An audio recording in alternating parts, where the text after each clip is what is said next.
You're gonna hug this tire right beside that rock. Perfect line right there. Perfect.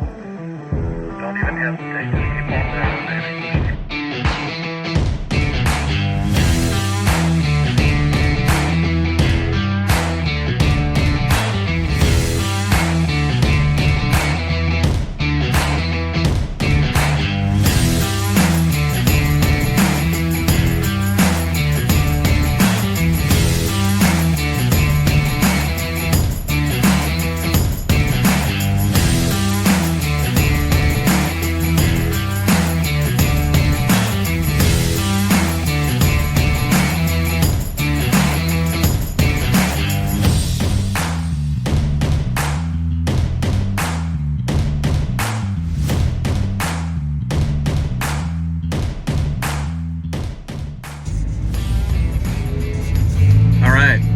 Trail.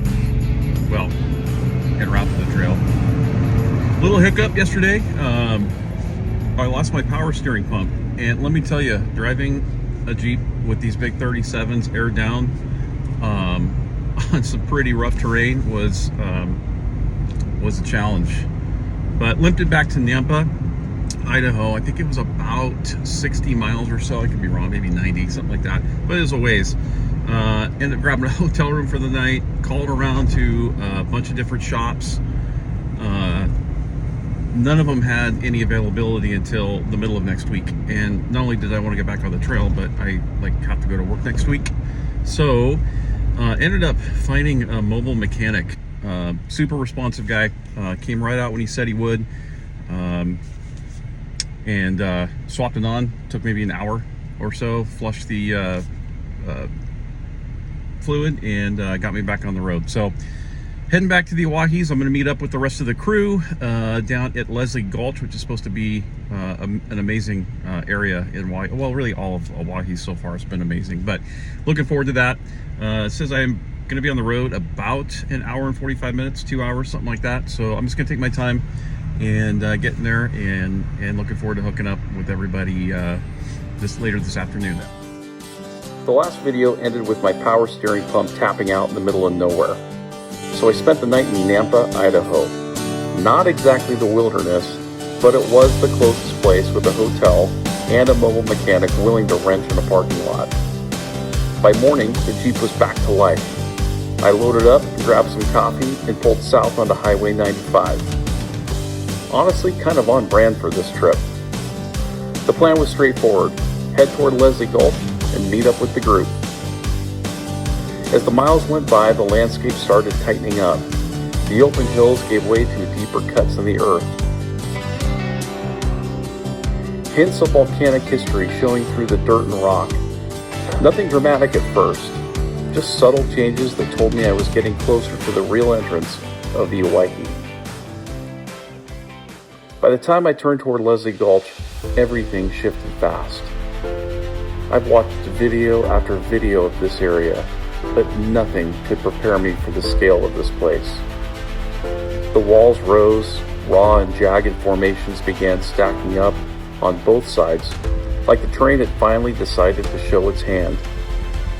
Leslie Gulch doesn't give you a warm-up. 1 minute you're cruising through rolling sagebrush country, and the next you're surrounded by cliffs and towers that look carved, scorched, and twisted by a million years of volcanic pressure. I pushed deeper in and eventually made it down toward the reservoir where the group was waiting. They'd spent the previous night tucked into the Three Fingers Gorge, which honestly sets the bar pretty high for any reunion spot.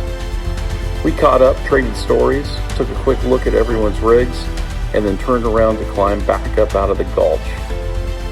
The plan was to find a camp for the night somewhere in Dago Gulch, or Canyon, depending on which map you believe. I didn't know it yet, but that spot was about to land firmly in my top 5 camps of all time. Dago Gulch, or Dago Canyon.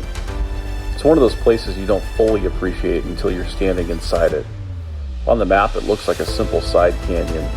In person, it feels like you just stepped into a natural cathedral. I just want to show you guys where our campsite is tonight.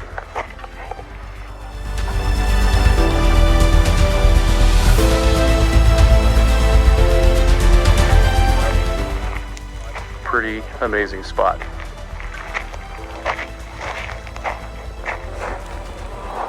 We finally found room.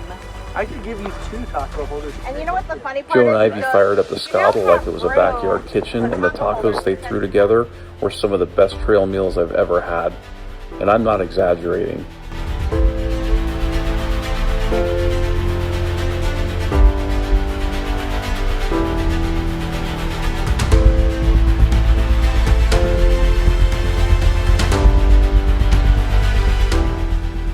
The walls rose fast and high, sculpted in ways that don't make sense until you remember this entire region was built by fire and shaped by water.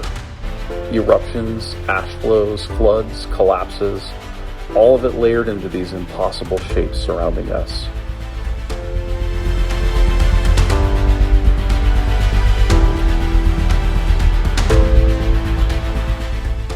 Bright oranges, gold streaks, deep shadows carving out depth in every crack and formation. I've camped a lot of places, different states, different seasons, different terrain, but standing there watching the sun work its way across those canyon walls, it clicked fast. This spot wasn't good, it was special. Easily top 5.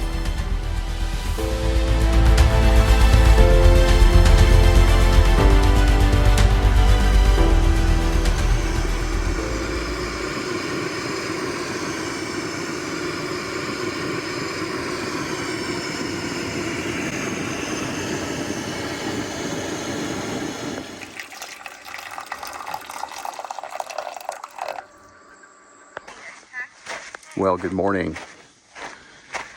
What an absolutely amazing spot we're at. Slept great last night, all night. Woke up, I think about 2 in the morning. There was a very loud owl in our area. Other than that, and I heard some falling rocks, which is a little bit disconcerting, but we're, I think, far enough away that I wasn't too worried. But that was a little bit of a weird sound coming down off of these sheer walls next to us. But this area is unlike anything I've ever camped in before. This is probably tops in the top 5 for sure of places, and it's just absolutely gorgeous.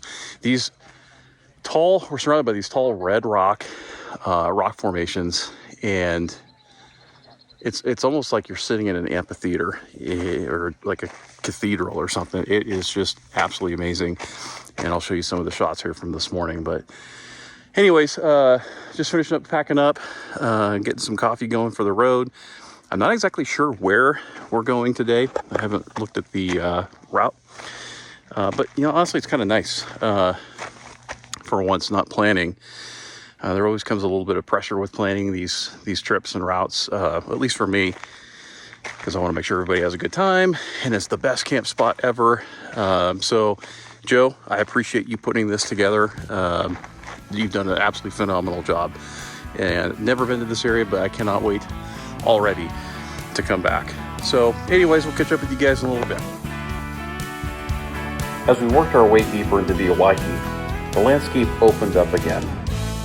The tight cathedral walls from earlier were long gone. Instead, the terrain spread wide, rolling ground, scattered sage, gentle rises and drops, and the river cutting through all of it in a way that didn't announce itself until you were right on top of it.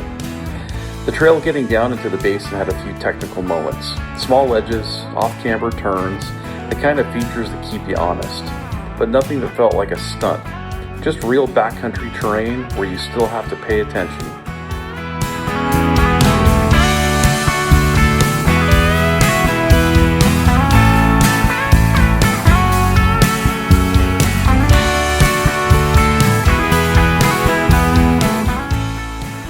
Camp that night sat along a broad stretch of the Owyhee River.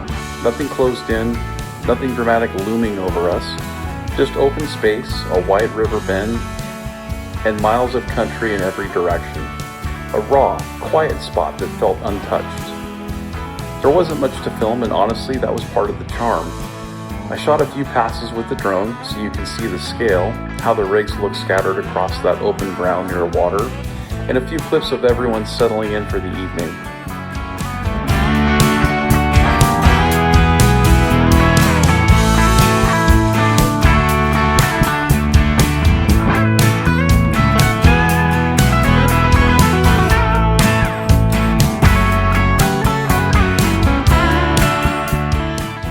Then the moon rose low over the horizon,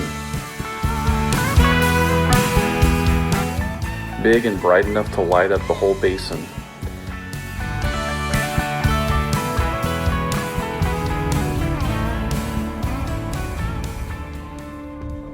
The morning opened with a slow, clean sunrise spilling over the river.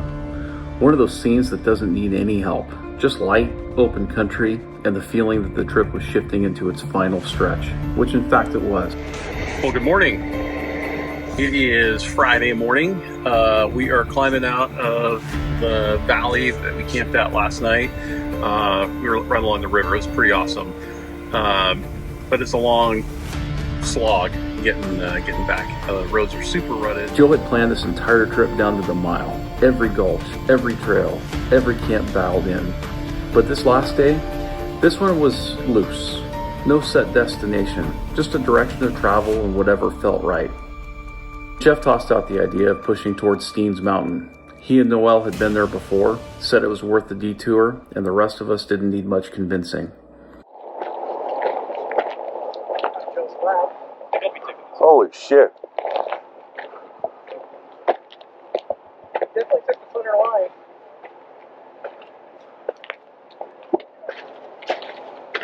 Actually, no, I hit the wrong button. Hi, Ivy.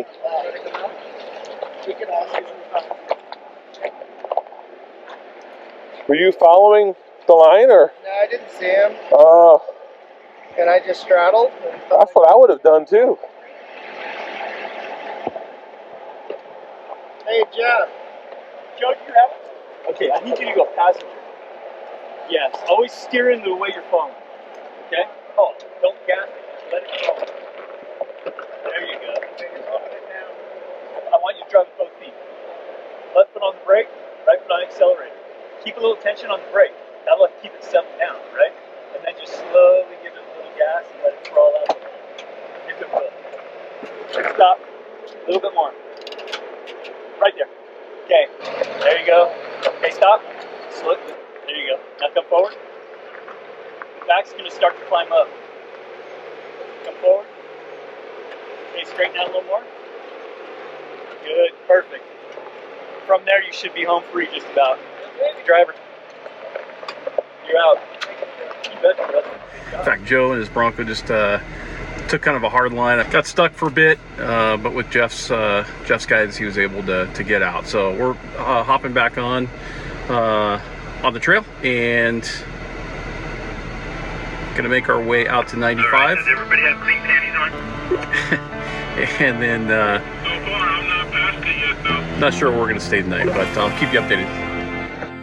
A few miles later, the trail opened back up and we passed an old abandoned homestead out in the wide open country. Weather-beaten boards, a collapsed roofline, a couple of rusted remnants scattered around. Places like that always stop me mentally. Not in a nostalgic way, just in a practical one. Imagining what life must have been like out there, with winters that don't care if you're tough and summers that punish anyone who underestimated the land.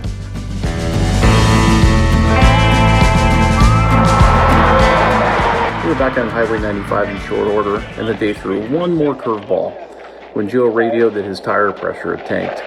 We pulled over, lined up the rigs, and knocked out a quick tire change.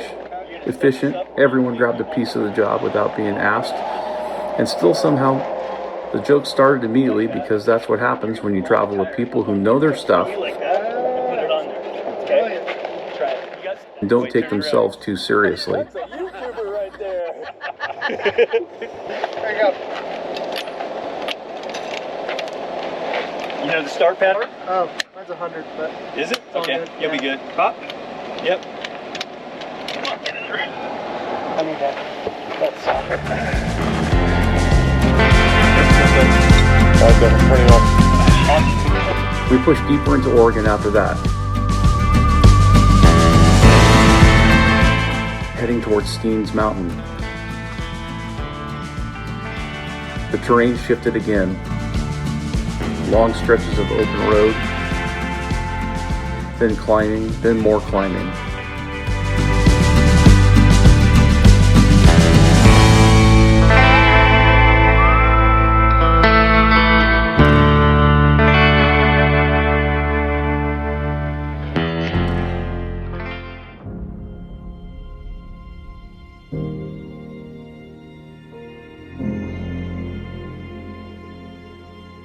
Before the summit, we pulled off at Kiger Gorge. And if you've never seen it, it's one of those places that forces you to slow down whether you plan to or not.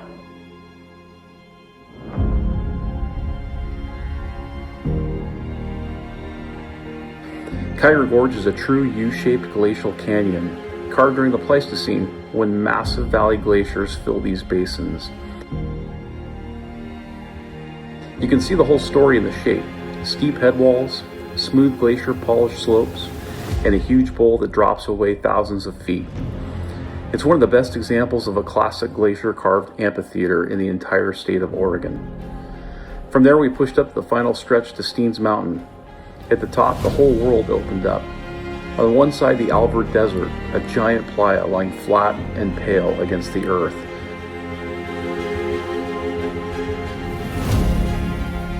With a dust storm sweeping across it like a slow-moving curtain. On the opposite side, thunderheads stacked on the horizon, drifting across the ridgelines and throwing shadows that looked like they were moving under their own power. Two completely different weather systems happening at the same time, visible from one point on a single mountain. It didn't look real, but that Steens. I guess it never does.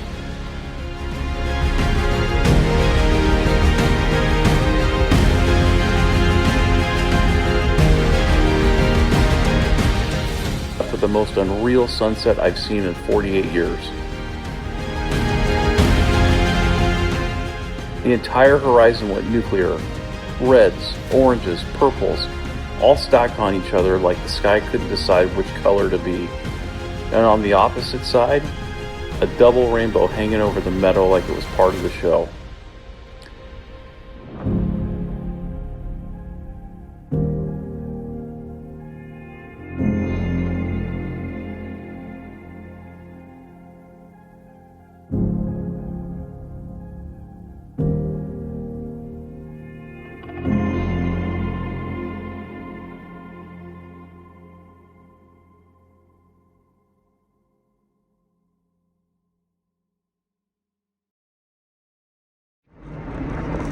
Well, good morning.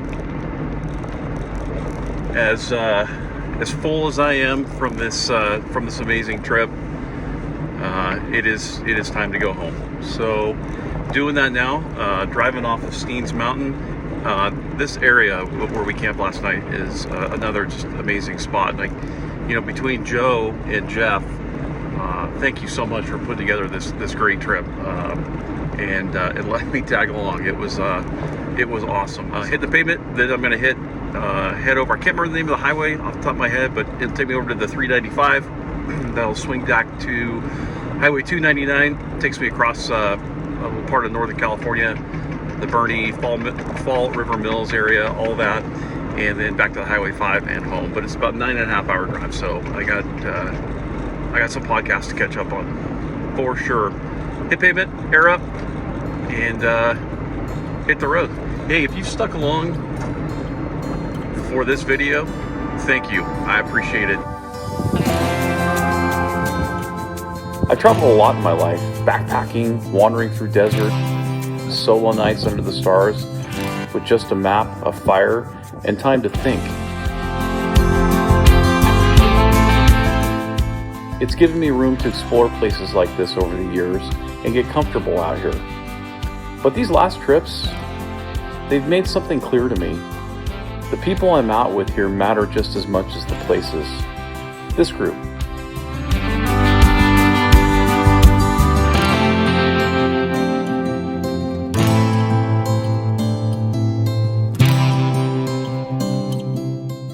It's the right mix.